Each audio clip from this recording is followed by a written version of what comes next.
I was about to propose. Then her phone rang.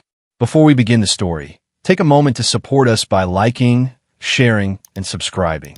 Your support means the world to our channel and helps us spread more shocking true stories to light. Now, let's get started. Our first date was at this little dive bar she picked. One of those places with sticky floors, cheap drinks, and a jukebox that only played half the songs you wanted. She showed up looking way too good for that place. I remember thinking, damn, I am completely out of my league. Avery worked in marketing, had some fancy executive title at a big downtown firm. Meanwhile, I was just a regular code monkey at a software company. Nothing flashy, nothing special. But from the moment we sat down, it just worked. We talked for hours. She was smart, funny, insanely ambitious, basically everything I wasn't. But somehow it clicked. She made me feel like the most interesting guy in the room, and I found myself hanging on every word she said. One drink turned into two. Two turned into closing the bar down. And when I walked her to her car that night, I knew I was in trouble. Fast forward a year, and we were moving in together. We found this decent apartment downtown. Nothing fancy, but the location was perfect. From the outside, we were that couple. You know the ones. The kind that seems to have it all figured out. We talked about the future, marriage, kids, the whole package. And I was all in. My best friend, Jake, never let me hear the end of it. Damn, man, you're whipped. But what did he know? He was still living the frat boy life at 30. New girl every month. Commitment not even in his vocabulary. I had something real. Or at least I thought I did. The perfect life, until it wasn't. For the first couple of years, life was good. We had our little routines, Sunday brunches, Netflix marathons, weekend hikes. When we could afford it, we'd take these small getaways, a weekend trip to the coast, a cabin in the mountains. Nothing extravagant, but it felt special. Avery was always thoughtful. For my birthday last year, she surprised me with tickets to see my favorite band. And for hers, I booked a couple's massage at that fancy spa she'd been hinting at for months. Looking back, I wonder if she was already lying to me then. Because about 6 months ago, things started changing. At first, it was subtle. Avery suddenly started having late shifts at work, always on Tuesdays and Thursdays. She told me it was for some big client project that could lead to a promotion. And that made sense. She'd always been career-focused, always pushing for the next big thing. But then, she started coming home different. Some nights, she'd be extra chatty, almost giddy. Other times, she'd be strangely quiet. Her perfume smelled stronger, like she had just reapplied it. One night, I noticed a drink stain on her blouse that hadn't been there in the morning. Rough day, I asked. Client meeting, she said, without missing a beat. You know how it is. And I believed her. Because why wouldn't I? That's what normal couples do. They trust each other. The red flags I tried to ignore. Around the same time, Avery started getting weird with her phone. She took it everywhere. I mean, even to the bathroom, which she never used to do. She also changed her laptop password and said it was for work security reasons. Sounded legit, but something felt off. Then came the late-night phone sessions. One night, I woke up around 2 a.m. and realized she wasn't in bed. I found her in the kitchen, furiously typing away on her phone. When she noticed me, she jumped like she had just been caught robbing a bank.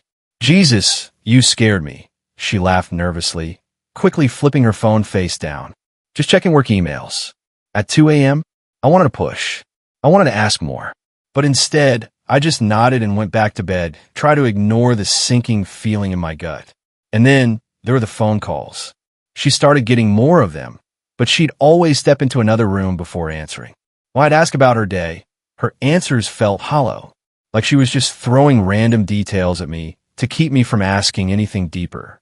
But here's the thing. Every time I started getting suspicious, she did something that made me feel like an idiot for even doubting her.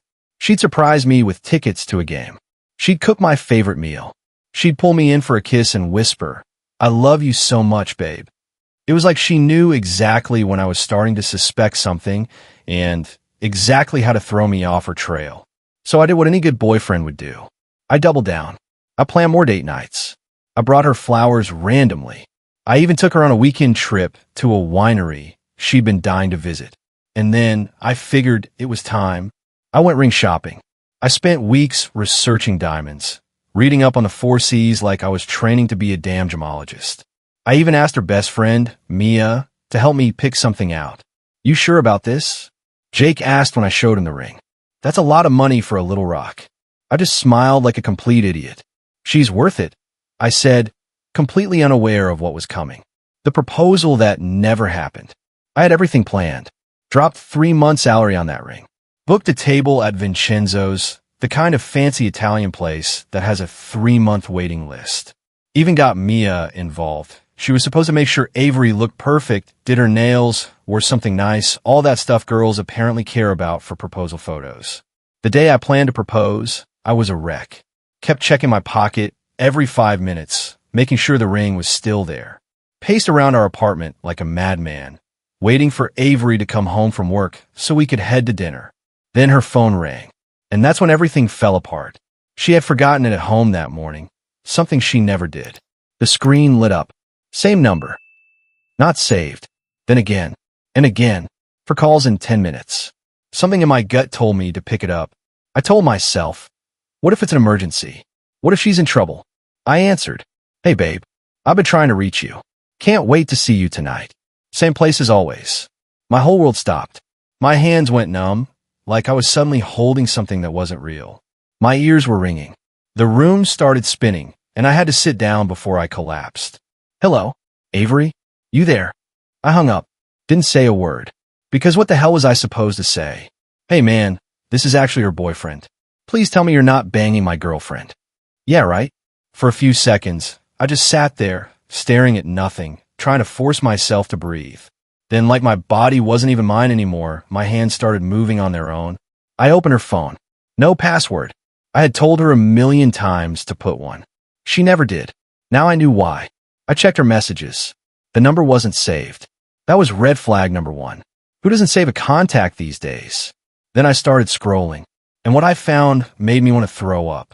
The truth that shattered everything. 6 months. 6 damn months. That's how long these messages went back. Half a year of my life, completely fake. I scrolled through the texts, each one worse than the last. There were messages coordinating their meetups, always at the Hyatt downtown. There were heart emojis, texts so explicit I felt like I needed to wash my eyes with bleach. And then there were nudes of Avery. My Avery. The woman I was about to propose to. And just when I thought it couldn't get any worse, I saw them joking about me. He still doesn't suspect anything. Too busy with his video games to notice I'm getting expletive down twice a week. LOL.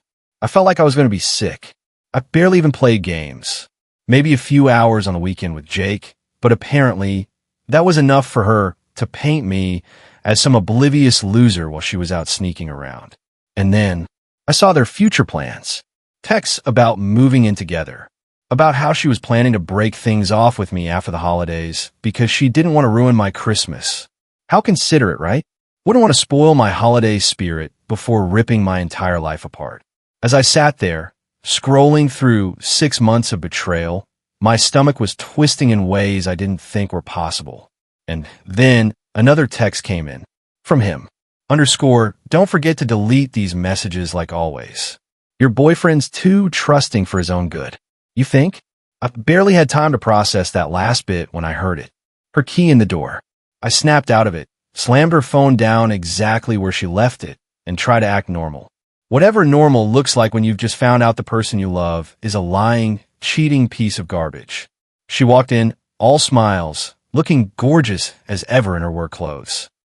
But for the first time ever, I was disgusted. "Hey babe, sorry, I'm late. Work was crazy today." She leaned in and gave me a quick kiss. Like nothing was wrong. Like she hadn't just spent the last 6 months sleeping with someone else. "Let me just grab my phone and freshen up. Then I'm all yours for date night." I just stood there, frozen. The engagement ring in my pocket suddenly felt like it weighed 1,000 pounds. And as she picked up her phone, I watched it happen. Her face changed. Just for a second, but I saw it. She noticed the missed calls. Her fingers flew across the screen, probably texting her little boyfriend that she couldn't make it tonight because, oh no, she actually had a real boyfriend to entertain. Then she disappeared into the bedroom to freshen up. I stood there, staring at the wall, while the woman I thought I knew hummed to herself in the bathroom. She was humming, like she was proud of herself, proud of the fact that she had been running 2 relationships at the same time. I walked to the kitchen, poured myself a drink, and tried to stop my hand from shaking. My mind was racing a million miles an hour. What the hell was I supposed to do now? Confront her immediately? Start screaming? Throw her crap out the window? Or act like I didn't know? Gather evidence. Plan my exit carefully. I was never great at confrontation. Plus, I was still in shock. So, option 3 it was. The calm before the storm. While she was in the shower, I grabbed my phone and did the one thing she never expected me to do. I took screenshots. Every single one. Every text. Every picture. Every hotel meetup plan. Every disgusting little joke she made at my expense. Then I backed them up, sent them to my email, uploaded them to my cloud drive. There was no way in hell she was going to delete the evidence before I had my receipts. Once I secured everything, I texted Mia. Need to talk ASAP. Important. About Avery. She replied almost immediately. What's up? Not over text. Tomorrow morning. Coffee shop on 12th. 9 a.m. Sure, everything okay? I didn't answer. Because nothing was okay. Not anymore. A few minutes later, Avery walked out of the bedroom, looking stunning. She wore that tight black dress I always loved. Hair perfect. Makeup flawless. She smelled like that expensive perfume I bought her for Christmas. And for the first time ever, I hated it. She smiled at me, completely oblivious. Ready to go? I'm starving. I nodded, not trusting myself to speak more than necessary. Somehow, I managed to book the Uber, get us to the restaurant, and keep my rage buried deep inside me. On the ride there, she chatted about work, some office drama I couldn't care less about. And the whole time, all I could think was, is this even real? Or just another lie? We got to Vincenzo's and were seated at the table I had reserved weeks ago, the romantic one by the window with the city view. The hostess gave me a knowing smile. She knew about the proposal plan. What a joke. Avery looked around, impressed. Wow, this place is fancy. What's the occasion? I forced a smile. Just wanted to take you somewhere nice. The ring box in my pocket felt like it was burning a hole through my pants. I ordered something different from my usual. Avery noticed. You okay? She asked, reaching across the table to touch my hand. You seem tense. Just work stuff, I lied. Funny how easy it was to lie when you needed to. Maybe I had learned from the best. The Last Supper. Avery launched into some long-winded story about her work. Something about a challenging project, a difficult client, how her boss was so impressed with her lately. It was Oscar-worthy. Seriously, if lying was an Olympic sport, she'd have all the gold medals. I just sat there, nodding in the right places, making the right noises. Meanwhile, my brain was screaming, she's been cheating for 6 months, you idiot. She checked her phone under the table at least 4 times throughout dinner. Every time, she'd quickly type something, then put it away and flash me a sweet smile.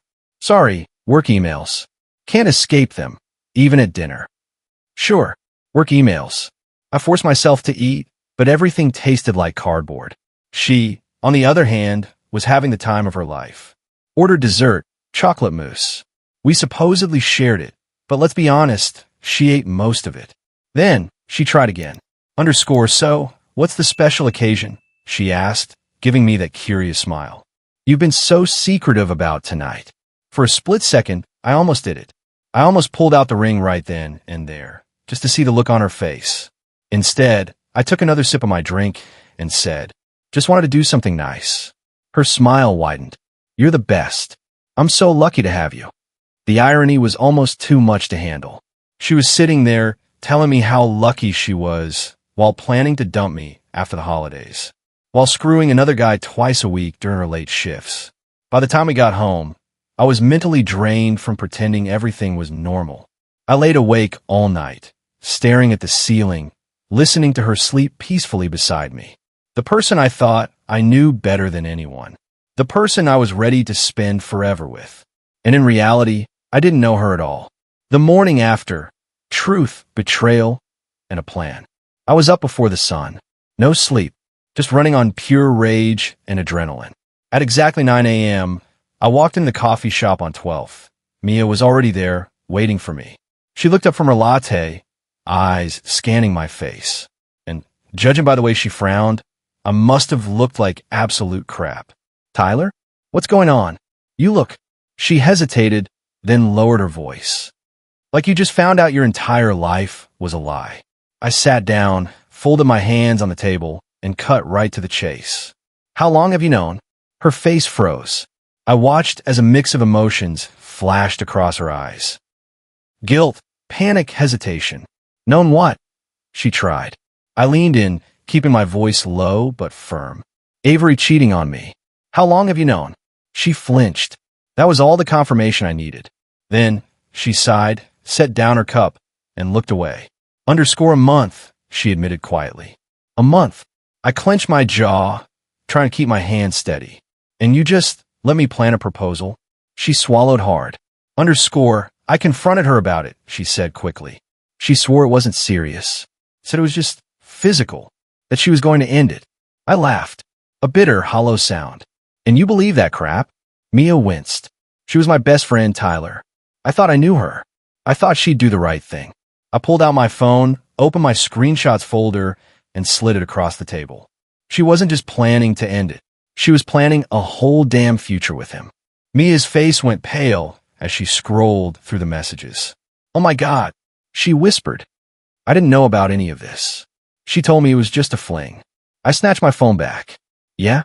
Well, turns out she was lying to you too. Mia looked like she was about to cry. I kept telling her to end it, she insisted. I really thought if you proposed, she'd realize what she was risking.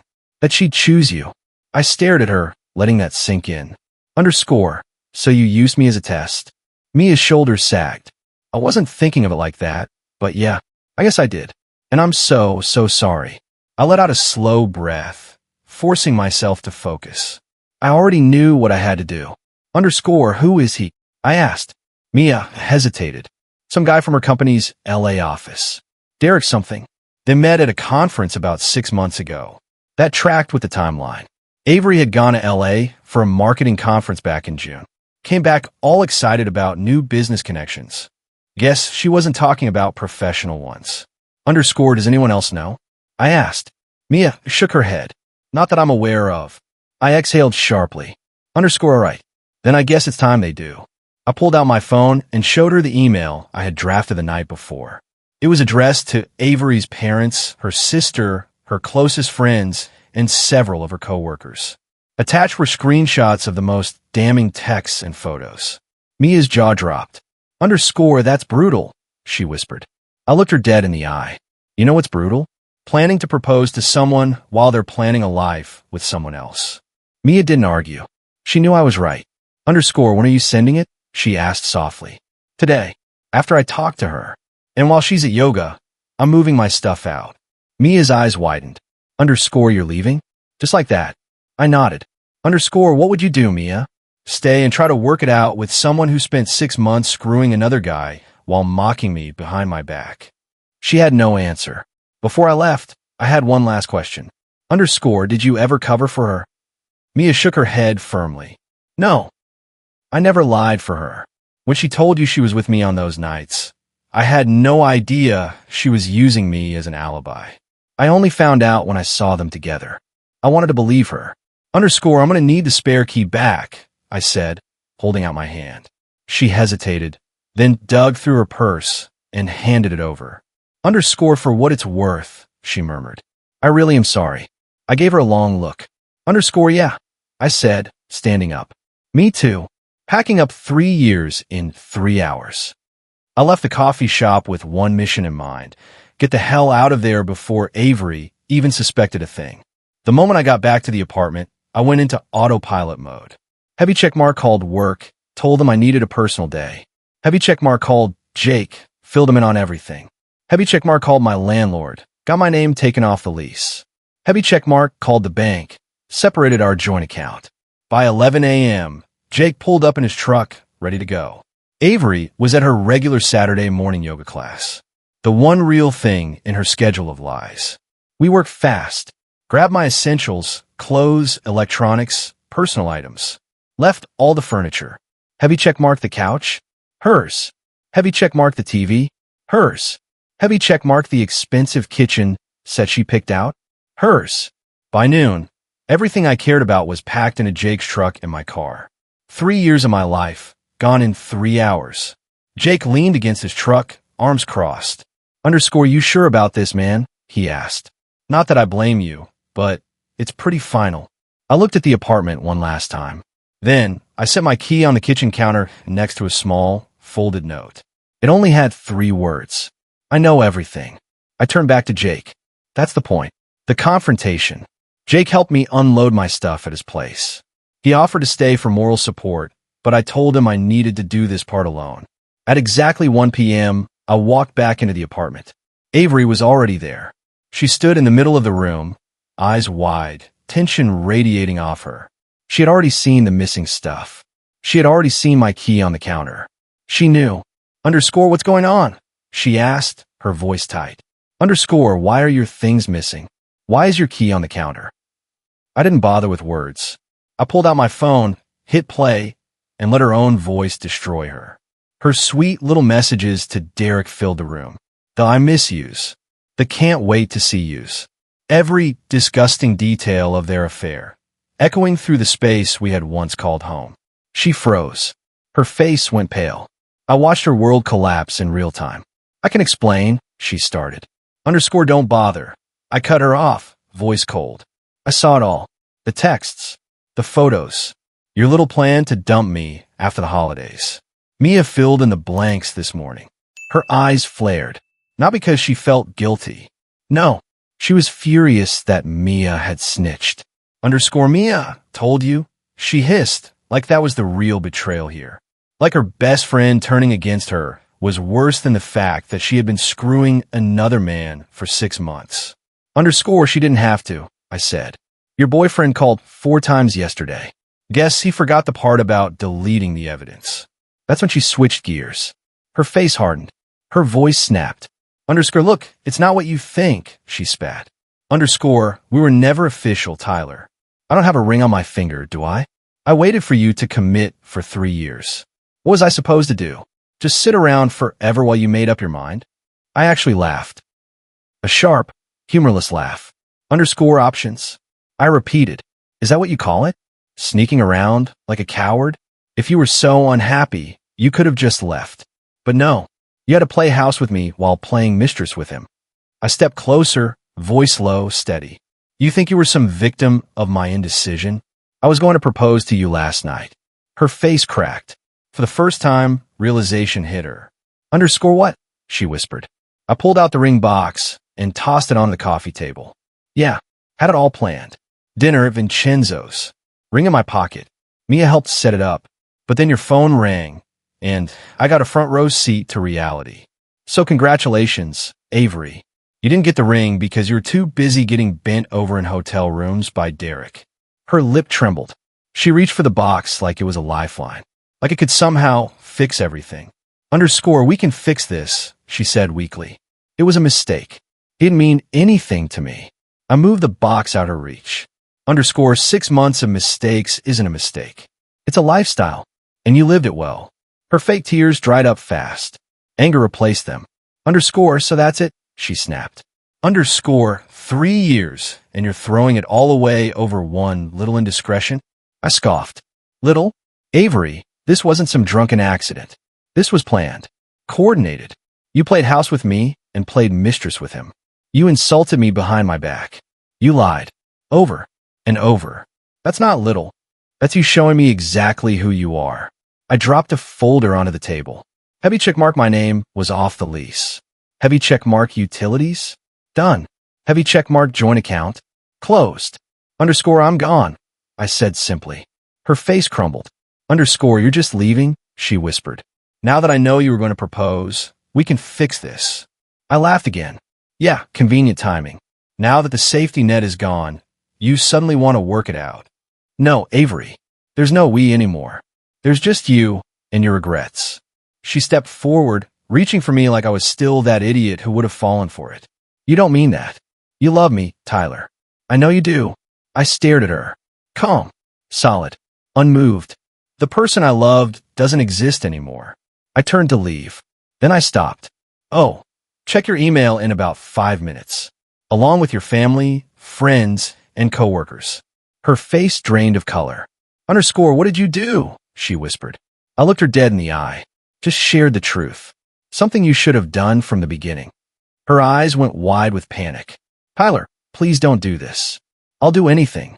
I cut her off with one last parting shot. Should have thought of that before you started screwing Derek from LA. And then, I walked out the door, got in my car, hit send on the email, and turned off my phone. It was done. The fallout begins. The next 48 hours were a complete blur. After I hit send on the email, I drove around aimlessly for hours.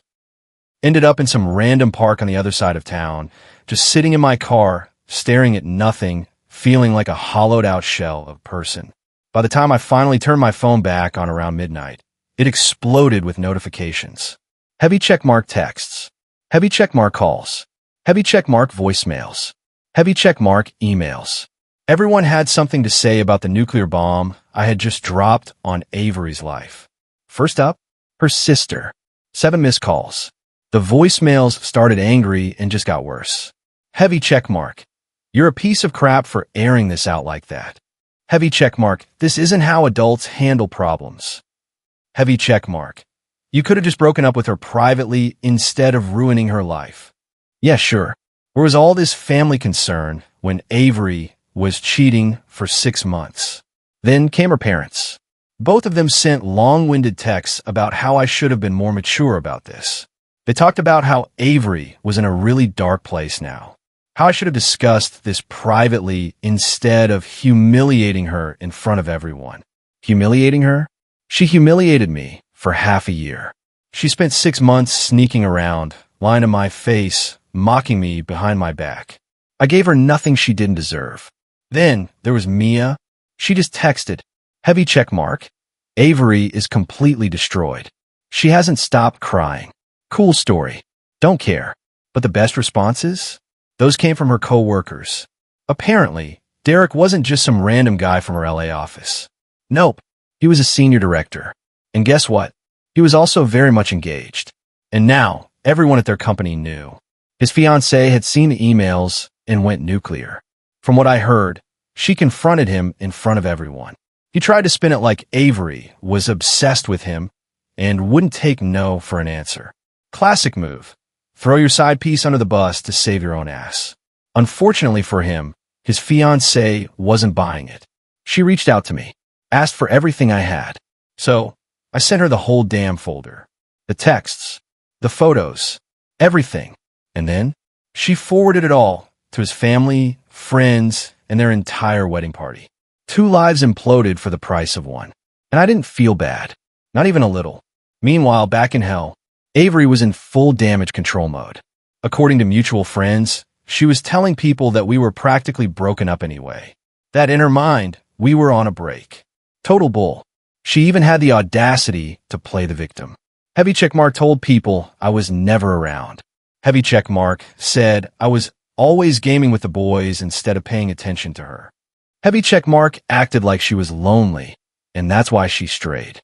Absolute garbage. I played maybe 3 or 4 hours a week with Jake, tops. The rest of the time, heavy checkmark I was working. Heavy checkmark I was planning date nights. Heavy checkmark I was literally shopping for a damn engagement ring. And now I was done. The drunken meltdown. Then on Friday night, the night before I was set to leave for Seattle, it happened. Jake got a call. It was Avery. Drunk. Crying. Begging to see me. Underscore, she's outside. Jake said, looking at me. What do you want me to do? Call the cops. I sighed. I'll handle it. I went downstairs. There she was, standing in the cold, wrapped in one of my old hoodies, looking wrecked. Her hair was a mess. Her eyes puffy from crying. Underscore 5 minutes, I said flatly. That's all you get. We sat on a bench outside Jake's building. It was freezing. I didn't care. She hugged herself, shivering. Underscore, you're really leaving? She whispered. Yep. She allowed a shaky breath. Underscore, so that's it? You're just running away. I actually laughed. Underscore, that's rich. Coming from a person who was planning to dump me after Christmas. How is this any different? She flinched. Tyler, those texts, it wasn't serious with Derek. We were just talking. I wasn't actually going to leave you. I turned my head, stared at her, and said nothing. I made a mistake, she sobbed. The biggest mistake of my life. I love you, Ty. Only you. Derek was just, I don't know, an escape, a distraction. I let out a slow breath. Distraction? For 6 months. She nodded, tears streaming down her face. Please, Tyler, she whispered, reaching for my hand. Please don't leave like this. We can fix this. We can start over. I'll do anything. I pull my hand away. Would you have done anything if I hadn't caught you? Her silence told me everything. I stood up. Your 5 minutes are up. She panicked. Wait, what about the ring? Can I at least have that? To remember you by. I stopped. Turned around slowly. You want the engagement ring? She nodded desperately. I was going to say yes. You know I always wanted to marry you. I shook my head in disbelief. Just not enough to stop screwing another guy, right? She broke down. You'll regret this, she called after me as I walked away. No one will ever love you like I did. I didn't even turn around. Yeah, thank God for that. Freedom never tasted so good. At dawn, I packed up my car and hit the highway, heading straight for Seattle. Marca de seleção, Lugoambis. Heavy check mark, no explanations. Heavy check mark, no more dealing with Avery's bullshit. The ring? Pawned it before I left. Got less than half of what I paid for it. But you know what? I didn't care. I'd rather have a wad of cash in my pocket than a useless reminder of 3 wasted years. Besides, I already knew what I was going to do with the money. A fresh start. The drive was long as hell. Just me, the open road, and a playlist Jake made called F*** Cheaters. 10 hours of angry breakup songs and gas station coffee strong enough to kill a horse. By the time I rolled into Seattle, it was pouring rain because of course it was. I found my new place, a tiny studio apartment above a Thai restaurant. Nothing fancy. Basic IKEA furniture. But you know what? It was mine. And for the first time in months, I felt like I could breathe.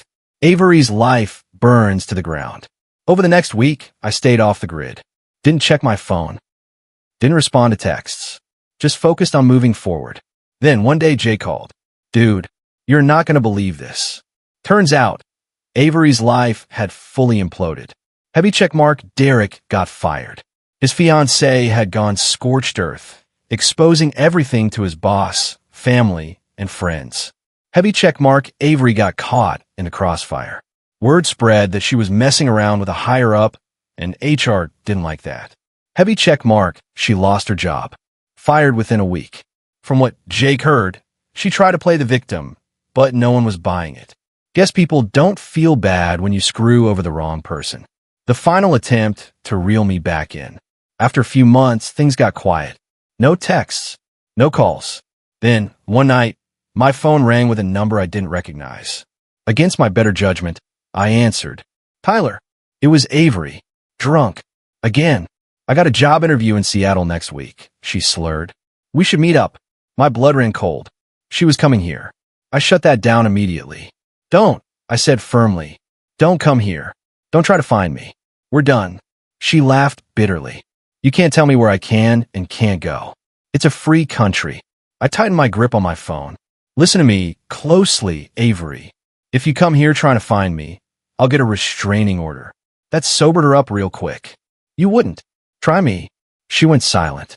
Then she tried one last time. I'll prove I've changed. I'll stay out of your way and wait until you're ready to talk. I laughed. This wasn't a damn romantic movie. There was no grand gesture that could undo 6 months of betrayal. I hung up, blocked her number, and that was that. 1 year later, fast forward a year, and life is good. Heavy check mark new job. Heavy check mark new city. Heavy check mark new apartment. Heavy check mark 0 drama. And the best part? I met someone. Her name's Claire. We met at, get this, a coffee shop. Yeah, I know. Life's full of weird little patterns. She's nothing like Avery. Heavy check mark software engineer. Heavy check mark straight shooter. Heavy check mark 0 games. She drinks her coffee black, calls out my bad jokes, and never makes me second guess a damn thing. On our 3rd date, I told her everything. The whole Avery saga. She just nodded and said, damn. No wonder you're paranoid. And that was it. No judgment. No drama. I took the pawn shop money from the ring and spent it on something way better. A weekend trip with Claire. A cabin on the coast. No lies. No betrayal. Just peace. Looking back, I think about how close I came to proposing to someone who was living a double life. And honestly, it still feels like I dodged a bullet. Because sometimes the trash doesn't just take itself out. You just have to be willing to walk away. For good. If you enjoyed this story, don't forget to hit that like button, share this video with your friends, and subscribe for more real-life family dramas. Let me know in the comments what you think about today's story. Was it fair or totally messed up? See you in the next one.